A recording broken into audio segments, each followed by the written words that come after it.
Merci. Merci à vous, Madame la ministre de l'Éducation. Je cède maintenant la parole à Monsieur le député de Drummond pour son intervention. Il reste 13 minutes à votre formation politique. Merci, Monsieur le Président.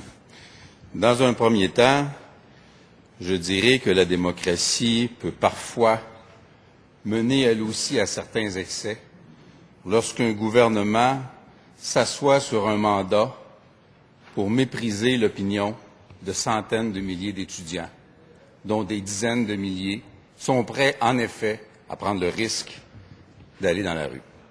Cela dit, oui, je condamne toute espèce de gestes de violence, de gestes de casse et de gestes d'excès de perturbation de l'ordre public, dans la mesure où, dans certains des cas qu'on peut avoir vus, c'est plus nuisible à la cause que ça prétend défendre qu'utile.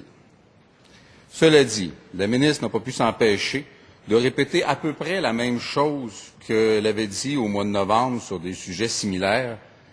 Et l'avantage de la démocratie parlementaire telle qu'on la connaît, c'est que les gens ne jugent de façon concrète qu'une fois aux 4 ans, parce qu'en théâtre et en humour, la carrière n'aurait pas été longue.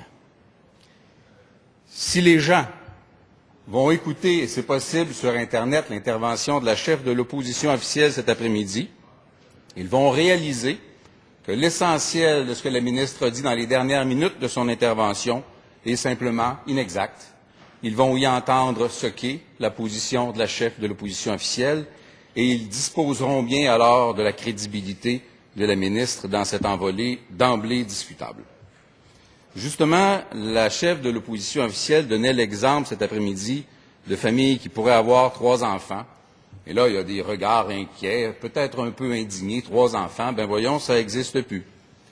J'ai 3 enfants qui ont 3 ans de différence entre les uns et les autres, et que si je m'en fie à la qualité de leurs résultats scolaires, vont tous aller à l'université. Ça existe. Et je n'ai pas l'impression d'être le seul.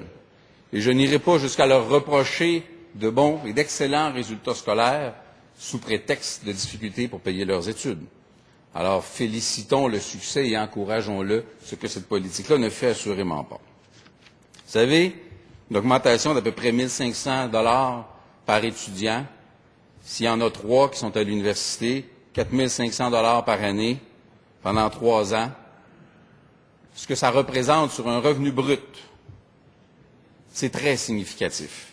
Alors, lorsque la ministre nous dit, vous savez, ça va être maintenant, éventuellement, dans 5 ans, à partir de 35 000 $ que les parents vont devoir payer, 35 000 $ dans ce genre de conditions, on est extrêmement loin, non pas de la prospérité, on est extrêmement loin de la simple capacité d'envisager d'envoyer ces enfants-là à l'université.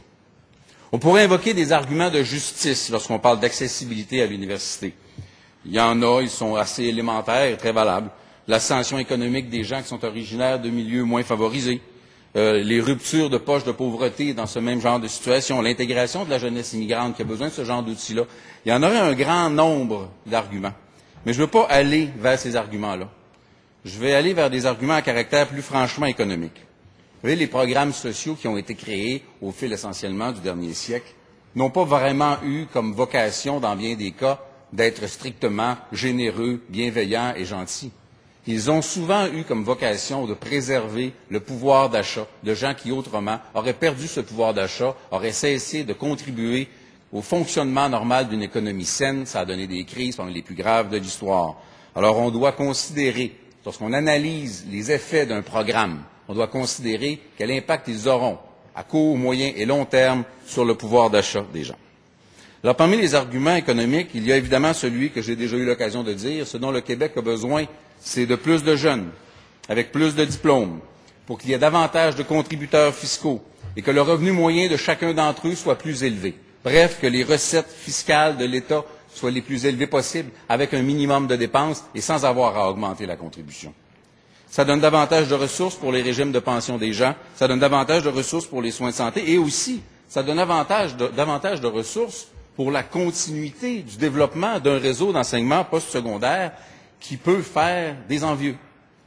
Et s'il y a tellement de gens qui viennent de l'étranger pour étudier au Québec, c'est parce qu'on a certainement un réseau d'enseignement postsecondaire autrement plus valable que ce que les oiseaux de malheur veulent bien nous en dire. Qui sait si alors, dans un avenir que je ne veux même pas envisager aujourd'hui parce que ce ne serait pas réaliste, on ne parlera pas de gratuité. Mais aujourd'hui, ce ne serait pas une option. On nous a fait dire tout à l'heure qu'on parlait de gel. Allez voir le programme, partiquébécois.org. Les gens vont bien voir ce que ça dit. Et si j'ai le temps, j'y reviendrai. Cette déformation-là de nos propos est assez gratuite pour qu'encore une fois, les gens puissent la juger sévèrement. Monsieur le Président, 35 des revenus fiscaux de l'État viennent des diplômés universitaires. 35 des revenus fiscaux de l'État viennent des diplômés universitaires. Or, ils sont 15 des contribuables. 15 des contribuables. 8 des dépenses de l'État sont au bénéfice des diplômés universitaires. Alors, je recommence. 8 des dépenses de l'État sont au bénéfice de 15 des contribuables qui, eux, paient 35 des impôts. Ça me semble un placement passablement intéressant. Et assurément assez intéressant pour qu'on ne le compromette pas avec une mauvaise politique. Encore une fois, ici, le gouvernement a fait appel à une espèce de stigmatisation, de caricature par rapport à ce qu'est la situation économique des étudiants. Ils ne sont ni riches, ni toujours en vacances, ni tous propriétaires de rutilantes voitures. Moi, je souhaite aux étudiants du Québec d'avoir mieux que ce que moi j'ai eu. Et mes parents ont souhaité que j'aie mieux que ce qu'eux avaient eu. Et j'espère que mes enfants souhaiteront que les leurs aient mieux qu'eux-mêmes. Mais la politique actuelle du gouvernement en matière de droits de scolarité est mauvaise pour tout le monde. Chez les moins nantis, les parents ne pourront simplement pas payer cette formation. Les prêts et bourses ne seront pas suffisants non plus. Et demandez à des étudiants qui n'ont que les prêts et bourses pour survivre pendant leurs études, et vous allez réaliser que ça ne suffit pas. D'autant plus que lorsqu'il s'agit de crever ces espèces de poches de pauvreté, on est confronté à une culture pour qui il est moins naturel de se rendre à l'université, il est moins fréquent de se rendre à l'université, et ce genre de politique-là rend l'ascension sociale pour ces gens-là plus difficile. Lorsque ces étudiants-là auront traversé l'université, avec le maximum des prêts et le maximum des bourses, le maximum des prêts les aura endettés, de telle sorte qu'au moment où, diplômés universitaires, on attendra d'eux qui contribuent à l'économie par leurs dépenses, maison, voiture, fonder une famille, leur endettement pourra compromettre ce projet-là. Et ce que la ministre nous dit, c'est oui, mais on peut faire un remboursement différé, qui maintenant pourra être différé jusqu'à 5 ans plus tard. Ça, c'est vrai dans une situation où l'économie, la situation économique de l'étudiant, après ses études, est périlleuse. Est-ce qu'on devrait dire « Ah non, nous ne remettrons pas à plus tard la capacité de payer ou le moment de paiement de l'étudiant », risquant, comme ça s'est produit à d'assez nombreuses reprises, qu'un étudiant universitaire, à défaut d'un emploi, se retrouve en faillite. Alors là, on est loin d'une mesure économique valable. On ne fait que dire « mettons un diachylon sur les pires blessures ».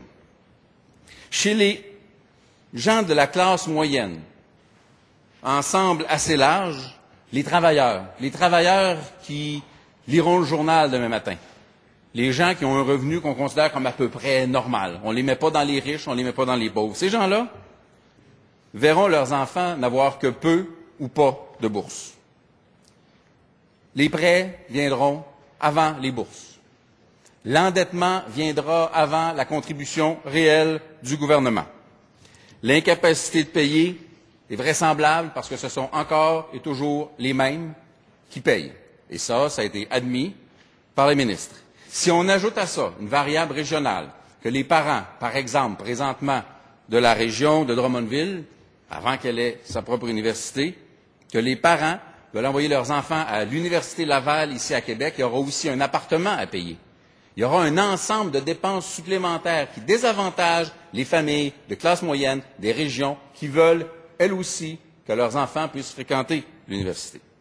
Et chez les mieux nantis, ce sont souvent les propriétaires d'entreprises, ce sont souvent les entrepreneurs, des gens dont la contribution à notre économie est tout à fait remarquable et souvent exemplaire, et ces gens-là ne sont pas bêtes. Ces gens-là savent très bien que ce dont ils ont besoin, c'est de travailleurs qualifiés. Ça passe par des diplômes universitaires. Ce sont aussi davantage de consommateurs, parce qu'un diplômé universitaire est un consommateur plus riche que quelqu'un qui n'est pas diplômé universitaire. Enfin, ce sont des contribuables. On l'a démontré, le tiers des revenus de l'État vient des diplômés universitaires. Les gens qui sont les mieux nantis de notre société savent très bien que leur intérêt passe par une accessibilité accrue à la formation universitaire.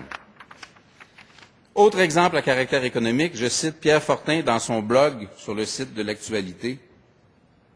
Chaque étudiant universitaire gagnera en moyenne 750 000 $ de plus au cours de sa vie professionnelle qu'un étudiant diplômé du secondaire.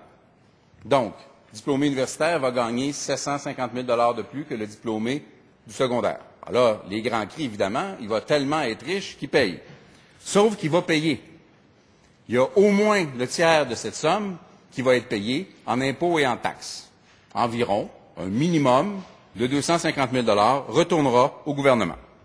Or, selon les chiffres de la CREPUC, en 2010, il en coûtait, en formation universitaire, environ 10 000 $ par année par étudiant. Environ 30 000 $ pour un bac. 30 000 $ de coûts de formation, incluant la partie qui aurait été payée par l'étudiant et ses parents, pour un revenu pour l'État durant la vie professionnelle de 250 000, c'est un rendement de 8 pour 1, de 800 %. Et je vais le nuancer, parce que selon les chiffres même de la feuille qui avait voulu se faire un portrait plus prudent de ça, c'était 5,3 fois. Chaque étudiant universitaire, en moyenne, va remettre à l'État 5,3 fois le coût total de sa formation, même s'il en aura payé une forte part lui-même ou ses parents. Or, on dit que le manque à gagner des universités est quelque part entre 300 et 500 millions de dollars. 300 millions de dollars, c'est le coût d'un bout de route que le gouvernement va payer à la Stornoway Diamond Corporation pour qu'elle ait extraire plus de 5 milliards de diamants du sous-sol québécois. Ça pourrait ne rien rapporter du tout. Le constat, Monsieur le Président, c'est qu'aux yeux du gouvernement, la contribution fiscale d'environ 50 000 étudiants par année qui quittent avec un bac, qui vont donner environ 250 000 $ chacun à l'État québécois, cette contribution fiscale-là ne vaut même pas l'équivalent d'un bout de route pour accommoder une compagnie minière. Merci, Monsieur le Président. Alors, merci à vous, Monsieur le député de Drummond, pour votre intervention. Cela met un terme